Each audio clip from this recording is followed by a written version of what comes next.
If you like sim racing, this might be the coolest, but also I'm going to say like maybe like craziest sim racing company I've ever been to.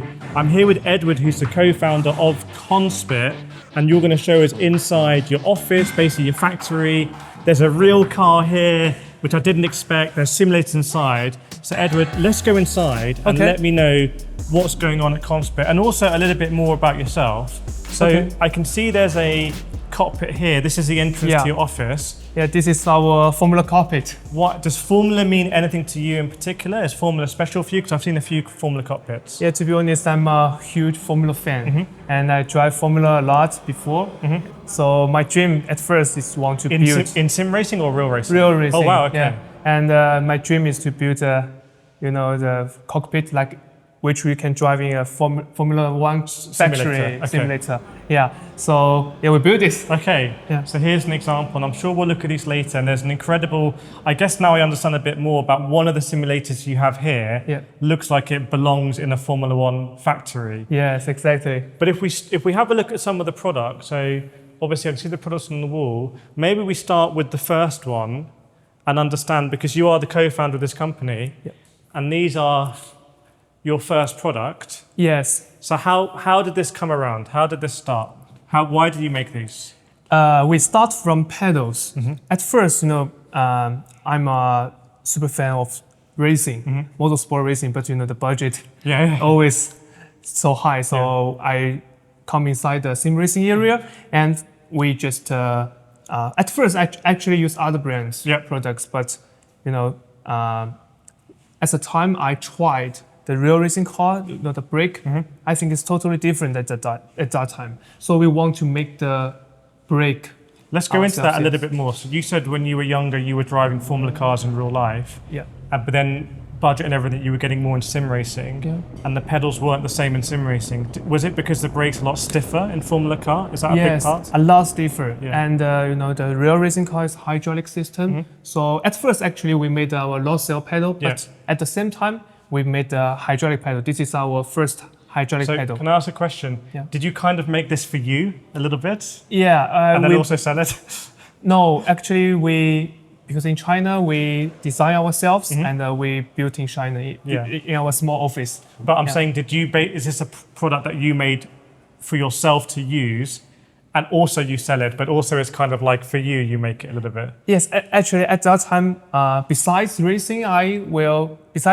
Formula racing, I will sell the simulator, the full team of simulator to the racers. Oh, okay. Yeah, and so at that time. But other company stuff you were selling? Yeah. Other things. Yeah. Yes. So that time, what we used is not that reliable. Sometimes, because you would get feedback from the drivers saying, oh, I don't like this, or this is broken. So you saw, I guess, an opportunity to make your own stuff. Yeah, so we just want to try to use make our own stuff. And then there's tons of products here, but let's just keep it simple a little bit, because I can see 7 months later, if I get it right, you did CPP hydraulic. So now there's a hydraulic reservoir there or something I can see. Yes. So it was pretty keen for you to go to hydraulic quite early, I guess. Yes, it's very early. Okay, I'm sure we'll come back to the products. Okay. But I see there's a car outside, and I have to ask you about this because I'm in China here, in Shanghai, where your office is based. This is in the real movie. So this is the movie Pegasus 3, which I've seen around. Yeah. It's a massive movie in China. I think it's one of the biggest movies in China, full stop. Yeah. But I think it's the biggest racing movie ever, certainly. Yes, exactly. It's a very famous movie. Yeah. So it's basically like Chinese Fast and Furious, like even on the mounts it takes in. This is the wheel and this is the lead car. Yeah. I need to understand, so when we think about Edward, who started on Formula racing, this is very different. Yeah. So where's the passion for this? Is it to go back into real racing or show that your products are strong enough? Yeah, exactly. Actually, you see in the real racing car, they use our steering wheel. Yeah. Yeah. So you see still. Okay.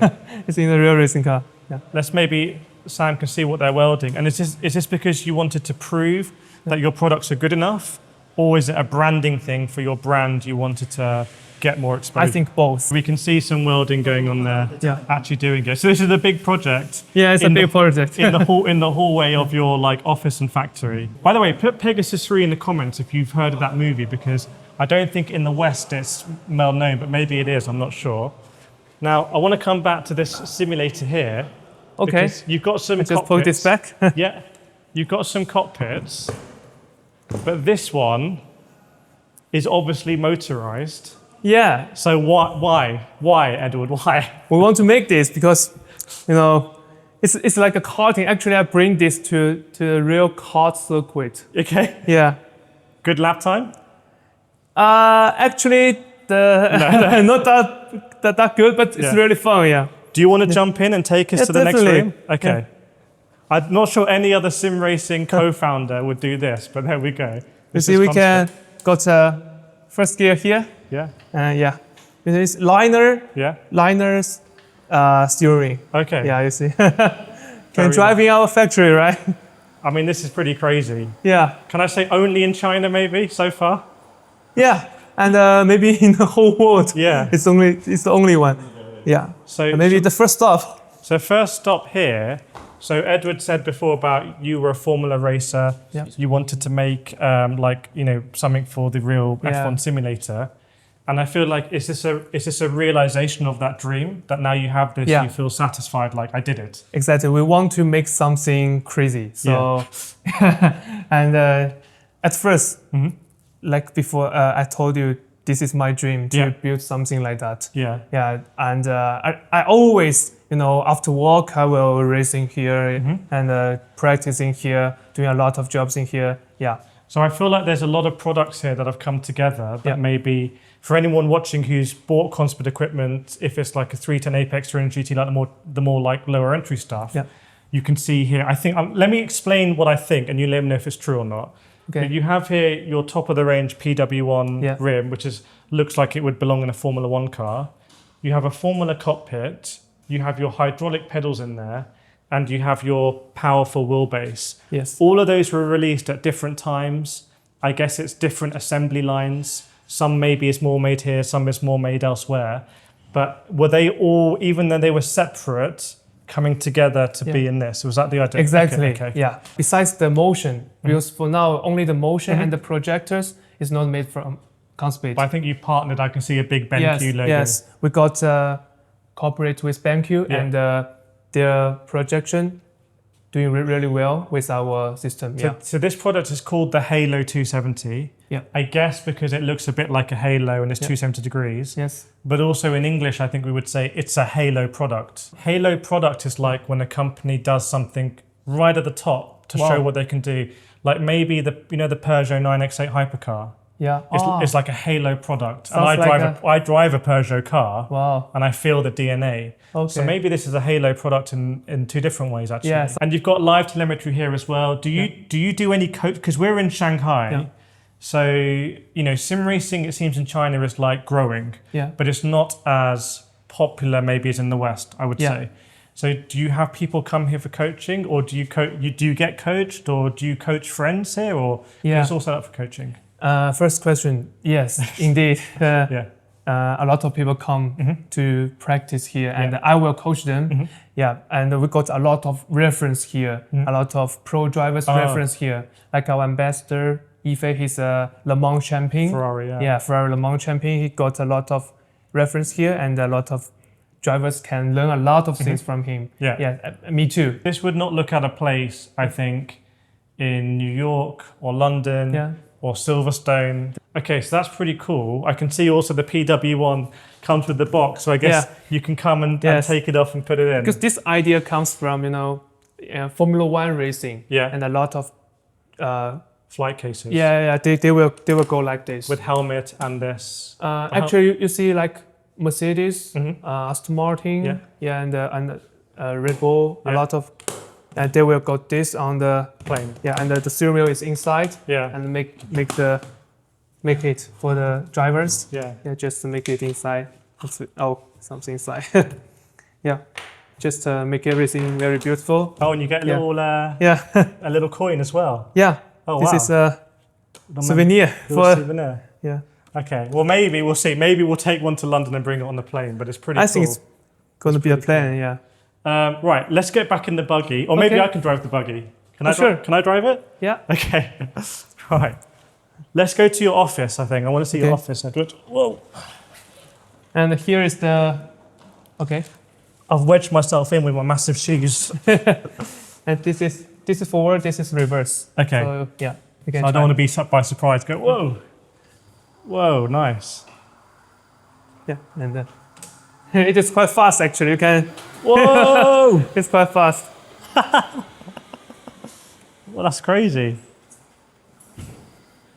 We're going past the meeting rooms. I'm sure that's new products and everything. And I'll have to ask you, Edward. Yeah. Because I don't know if you know, like in America, in like California, Yeah. The stereotype is that the founders there, they go around on scooters, skateboards. Are you going around on this, or is it really for show? Actually, I think this is. I always drive this because, but I think it's more than for show. Yeah. Okay. Yeah. So people are not in the meeting room looking up, and here's Edward going like. This is quite weird. Yeah. Right. So this is your office. Oh yeah. Okay. I can see a lot of stuff. Yes. I can see memorabilia. We'll get to memorabilia. I can see in the science stuff. I want to start with the rig. Okay. How important is it for you to have a rig in your office? Is it optional or is it necessary? I think it's necessary because every time we got new products, I will test myself first. Yeah. Because I'm very strict with like the grips, everything. I need to test myself. Your standard. Yeah, our standard is quite high, and we need to, of course, I do a lot of iRacing here. Yeah. A lot. After work, don't go home, stay here. Yes. Maybe at night I am still here to racing and while iRacing. You're doing that, you're testing the products and everything. Exactly. Yeah. And is this kind of like, I don't want to say it's not your dream setup because we've just seen the Halo. Yeah. But is this a setup that you really like, or does it happen to be like this because you happen to be testing these products? I think I like this product a lot, to be honest, because it's a GT style. Yeah. It's you can drive all the time. Because in Halo, maybe you need to prepare a lot. Oh, all the screens, the computers. Everything inside, they prepare a lot. Maybe need a coach. But in a GT style, I think it will be perfect. Okay. Yeah, I like this style. And you see the rig, we made the rig ourselves as well. This is our GT-like rig. Oh, so this is for sale? Yeah, we sell the best in Chinese market, our rig. Oh, this is the best selling in China? Yeah, and you see this is co-brand with a Chinese racing team called Origin Motorsport. Where do they race? What championship? They're racing GTWCA. Okay. And they're racing a lot. And they are the winner of GTWCA last year and last year. And you have Conspit on the car. Yes. It's a Porsche. Porsche, yeah, exactly. Which you see on the wall. I've seen it on the TV. Fuji, yeah. Fuji circuit. And this, to me, let me know if I'm wrong, it seems like quite a compact rig. Is that popular here? Like in the USA, I see big rigs. Big rigs. This seems smaller. Is that true or not true? Yeah, it's very popular to be quite small in China because we don't have very big house in China. There's a lot of people in China, so the space is very important. Yeah. So our point is, our purpose is to make the rig in a small place, but everything perform very well. The same. Like you see, I'm 180 centimeter high. We're both 6 foot tall. But you see, it's enough. Straight in. Yeah, it's big enough for taller people, and it's good for me. Looks comfy as well. I have to very, say. very comfortable, and little lining here, so it's very comfortable. Sometimes you can. Do you race other co-founders from other companies? I think that will be a plan. I think that we make a race. I think honestly, if there's one person that can make it happen, it might be me. So maybe I need to make it happen. I want to attend that race. Edward's up for it. So any other co-founders watching, Edward's up for it. Why don't we sit a little bit and we can talk about your passions and your hobby. I don't know if you have a side you want to sit on or not. Okay, perfect. But so I can see helmets. Yeah. Is that from your racing or? Yeah, this is if I'm racing like a formula, so it's quite already broken. Kart helmet. Yeah. And this one we went karting with Edward. Yeah. I don't know what the times were. I know that I'm on the WeChat leaderboard. So we got racing there, which I think is interesting to see because I do think a lot of, let's say, founders and CEOs of sim racing companies do racing. Yeah. Like if we want to talk names, like people I've interviewed before, like Thomas at Fanatec, Richard at SimLab, they do racing. But for those guys, I think a little bit is, from my interviews, I think they made money in their business. Yeah. And when you make money in business as a businessman, often the hobby is to go racing. Yeah. But it sounds like with you, maybe it was the other way around. You were racing first, and then you founded this business, it seems like. I can say like first, I like racing. My dream is racing more, but the budget, you need to know, you need to earn money, Yeah. and then racing. So if Conspit keeps growing, keeps and becomes growing. very, very successful, will you race more? Maybe after we getting more successful. Yeah. Of course, that's my dream. Okay. Of course. So does that drive the passion a little bit? It's like, Yes. okay, you have extra desire to be successful in the business. And that's the purpose why we always work hard. Just want to go racing more. Because you need to earn more to race more. So it seems like you have racing on your brain all the time. Yes. But I can see this is cycling. Yeah, You've got cycling. different sunglasses, gloves. I guess normally your bicycle is here as well. Maintenance. Is that for fitness, for racing, or is it a separate love of cycling as well? Yeah, I like cycling a lot, and I think it's good to maintain like your exercise more.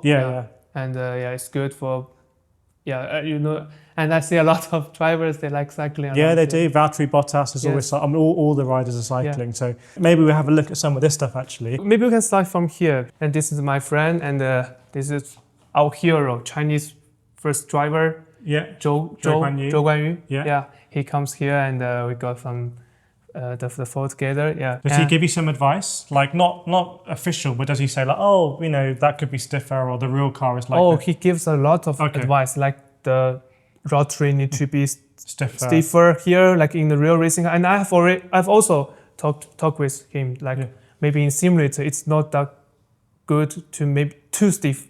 Because it's not like real racing. Sometimes we maybe use the too much like too real racing. And compromises a simulation. Well, tell me about that, because I ask with companies like SimLab, who make the Mercedes wheel, and other companies like VPG, they make replica wheels and stuff. There's always a tension between, do I make this good for sim racing? Do I put a funky switch on it? But then it's not a replica, because you have no funky switch in a real car. Because you have engineers instead. So what's your approach to that? Are you very strict on it has to be exactly like the real car, or like, no, I want to capture the kind of feeling of what it's like? I think maybe we can combine. Okay. Like the material, we always insist to use carbon fiber. Like 290 GP, always carbon fiber. But like these two, that's sim racing. Yeah, that's sim racing. Yeah. So you can combine them together. But it feels like real racing. Yeah, it feels like real racing. Everything is perfect. Everything is like real, and the feeling is like real. So, but you can add some sim racing thing on it. It's a very nice wheel that with the angled. But tell us a little bit more about. I want to see some of the signed stuff that's important to you. Yeah, this is signed by Lewis Hamilton and Charles Leclerc. Really? Yeah. Wow. And this is Fernando Alonso, because actually I win this hat before there is you see this is quite old. Before there is a race in the whole world called McLaren Shadow Championship. And I attend the race, but with Logitech, with Logitech. Okay. And at that time the sponsor is HTC Vive. They're doing VR. Yeah, and I attend the race, but unfortunately I am second place in China. Oh. So I didn't go to the UK. That was first place. Yeah, that was the first place. MTC. Yeah. Oh. So and that time there are a lot of good drivers like Igor Fraga. Yeah, he's the winner of that year. He won it. He won, and now he's in Super Formula. Yeah, and now he's in Super Formula. Yeah. But I'm in second place. But you're in second, and now you're taking on Logitech with Conspit. It's quite a funny story, actually. Did it motivate you a little bit? Like, I came second, I'm going to make my own company. Yeah. And who comes to China that time? No. It's Rene, and he's in overtake now. Oh, Rene, the German dude. Yeah. Oh, Rene, to run it. So Hopefully no sabotage. Yeah, we know each other a lot. Don't worry, Edward. We like you, Edward. So you got Lewis Hamilton, you got Fernando Alonso signed hat, which is quite cool. Yeah, and this is Zhou Guanyu. Zhou Guanyu as well. And you got more Hamilton, so pretty crazy. And you've got your own Conspit hats here as well. Yes, and this is a Chinese movie star. Okay. Yeah. So Conspit, if we finish this interview, just let us know a little bit about where you think the brand is now in China and the world. Because I'm in China and it's been great. And thank you for inviting us out here. I've really enjoyed it and seen so much stuff. My pleasure. Yeah, it's been amazing. I know Conspit's brand reputation in the West, which is like new brand, because it is that was 2020, that first product. Yeah, yes, so it's exactly. like relatively new brand. Materials are very good, but maybe consumers I need to see a little bit more with like as they get into the ecosystem. But what about China? In China, where does Conspit sit in the market? You said the rigs are the most popular in China. Yes. What about the wheels and the wheelbases? I think for now we're doing quite good in China, and because we cooperate with a lot of professional racing teams. Okay. Like if you're a real racing fan, maybe you will choose Conspit. Yeah. Because we are doing the right thing for sim racing. Yeah. Just compare with the real racing car. Everything. Because sim racing is not one thing. It's not only the stereo, not only the pedals, but it's everything. Yeah. You need to combine them together. Yeah. So you need to. But sometimes maybe you think, okay, maybe I didn't brake well, but maybe it's not the brake problem. It's your driving posture problem. Position, yeah. Your position. Agreed, massively. Yeah. So we build them together. We want everything right. So in China, everyone trusts us we can make a right thing, right posture, everything's right. Yeah. And do you feel part of I went to like some car meet in Shanghai to see what the vibe is like. There's a lot of EVs on the road. Yes. Like there's a lot of money in the EV cars. Obviously sim racing, let's be honest, is more at the moment about driving petrol cars. Do you feel part of this scene in China, that you're helping to grow this scene of sim racing where people are going to be driving Porsche 911 GT3s in the sim? Do you feel part of that, like growing it? I think yes. Okay. But in China, more and more people will maybe drive like a Horizon. Yeah. For the Horizon. Oh, it's popular here. Yeah, it's very popular here. Okay. Yeah. But sim racing is racing a lot. You see, iRacing got Chinese inside, so a lot of people attend sim racing for now. Yeah. I can see a lot. We went to like an underground sim racing center that had some Conspit gear in it. Yeah. And we saw they were on a whiteboard doing their stints. They're doing races. For the 24-hour race. And I was thinking, like, me and Sam, we raced in a team together in London, and we're racing against people in Shanghai. Wow. It's like pretty cool. But thank you so much, Edward. It's great to understand a little bit more about you, about your passion for racing. And obviously that kind of replicates in the brand and the product. So hopefully if you're watching, that's a better idea. Let us know in the comments if you've considered Conspit equipment, if maybe you have some of your thoughts on it, and if you've got any more questions, put them in, and I'm sure Conspit would love to know. But yeah, thank you so much for watching. Thank you, guys.